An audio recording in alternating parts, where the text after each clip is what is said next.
8.5 سال حضرت عمر کا دور حکومت رہا، 4.5 سال آپ نے بھی ہاتھ کھول کر ہی نماز پڑھی ہے.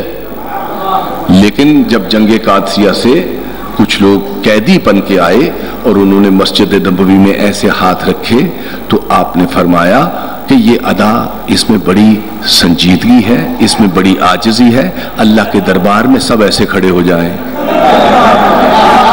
چونکہ حکومت کا آرڈر چلتا ہے. بھئی افضال شاہ گیلانی ابھی کو آرڈر دے دے، مانے گا کوئی؟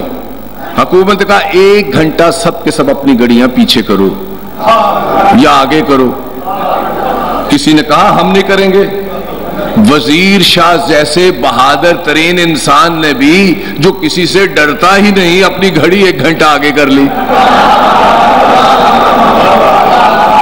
گلے تو پتہ چلا حکومت کی لوگ مانتے ہیں، باہر والے کی نہیں مانتے.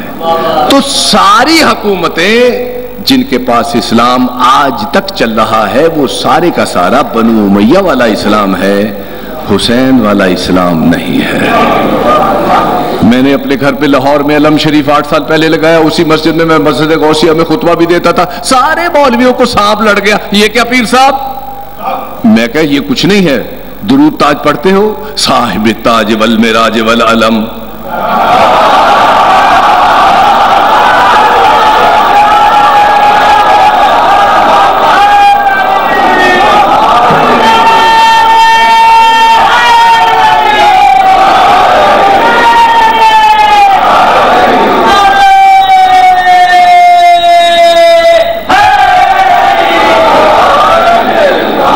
علم تو ہر اہل سنت کے گھر پر ہونا چاہیے.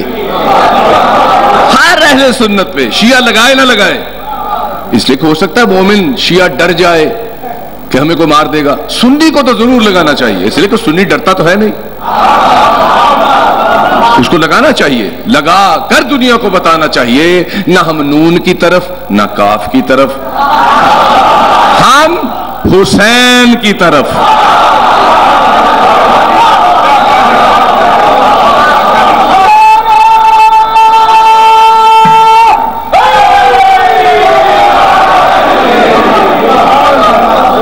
محمد ریاض قادری، اس کی کتاب ہے افکار مولانا روم، بہت کچھ لکھا ہے اس نے، اس میں پڑھے حیران رہ جائیں گے. اس نے ایک تو حد کر دی. اس نے کہا لوگوں کو معلوم نہیں ہے کہ غدیر والے دن رسول اللہ نے کیا کیا تھا.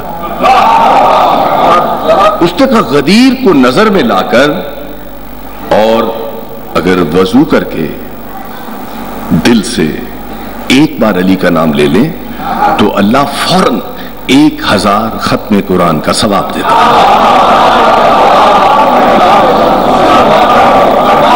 تو اگر میری ٹھنڈی سی تقریر میں بھی آپ نے کم از کم 14 نعرے تو یقیناً پیر عدنان گیلانی گنتے ہوں گے، 14 نعرے تو لگ چکے ہیں، تو کم از کم حجرہ شاہ مقیم کے سادات عظام اور ہمارے پیارے کا پیار کرنے والے ان سب کے مرحومین کو 14,000 قرآن پاک کا تو ثواب مل گیا.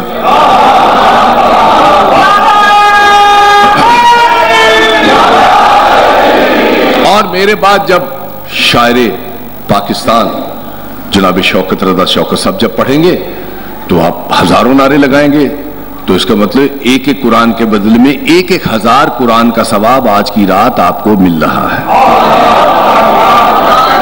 اور پھر جہاں مل رہا ہے یہاں قلندر پاک کی روح پرفتوح کو بھی مل رہا ہے، یہاں آغا نثار علی شاہ صاحب رحمۃ اللہ علیہ تعالیٰ کو، پیر امداد علی شاہ صاحب کو بھی مل رہا ہے، پیر امتیاز علی شاہ کو بھی مل رہا ہے، پیر افضال شاہ کی اہلیہ کو بھی مل رہا ہے، اور جتنے بھی مرحومین پیر نوازش علی شاہ، پیر غضنفر علی شاہ، پیر محمود علی شاہ، یہ وہ سارے، پیر صفدر علی شاہ، جتنے بھی سادات عظام کے بڑے لوگ یہاں سے اس دنیا سے جا چکے ہیں، سب کو ثواب مل رہا ہے.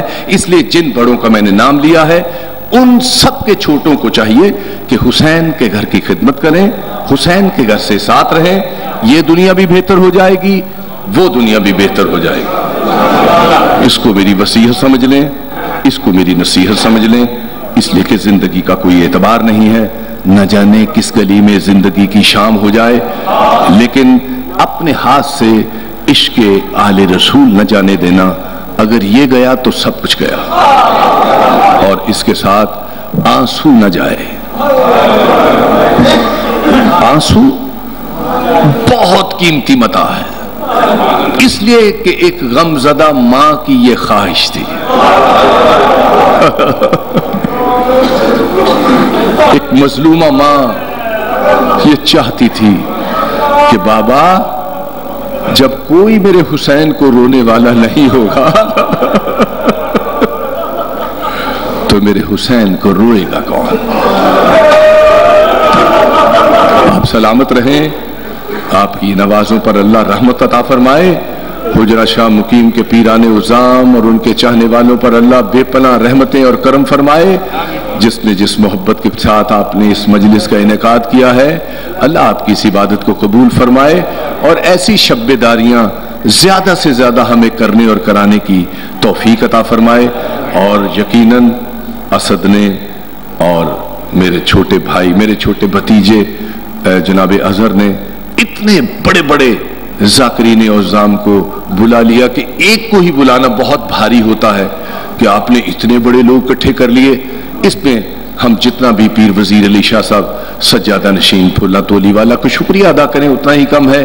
اور پھر آپ نے اسٹیج سیکرٹری بھی جناب بی اے صاحب کو بنا لیا۔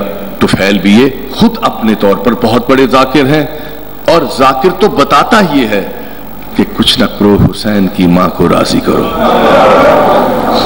اس غمزدہ ماں نے کہا تھا بابا میرے بچے کو روئے گا کون؟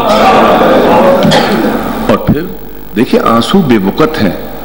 مسولینی کے زمانے میں اگر آپ اٹلی جائیں اور اٹلی روم میں جائیں تو وہاں جو ان کا سب سے بڑا چرچ ہے، اس میں انہوں نے شیشیاں رکھی ہوئی ہیں کہ یہ آدمی مسولینی مرا تھا تو اس کے رونے والے 2 لاکھ تھے، ان میں اتنے اتنے آنسو آئے تھے، ریکارڈ ہے۔